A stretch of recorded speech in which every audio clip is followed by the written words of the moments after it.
Aba, fish vendor tinaga naman patay sa Pasig City, Iloilo. Detalye na balita mula kay Aini Grace Bravo, Aris 39. Maayong aga, Grace.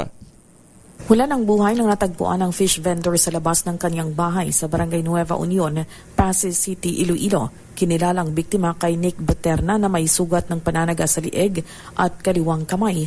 Ayon kay Police Lieutenant Colonel Benjo Clarite, hepe ng Pasig City Police Station, posibleng ninakawan ng biktima dahil na nagkagulo ang mga gamit nito sa loob ng bahay. Sinabi ni Clarite na posibleng nangyari ang pananaga sa loob ng bahay dahil sa mga patak ng dugo at nakatakbo papalabas ang biktima. Nag-iisa lang sa kanyang bahay ang fish vendor. Patuloy ang investigasyon ng mga pulis upang matukoy ang may kagagawan ng krimen.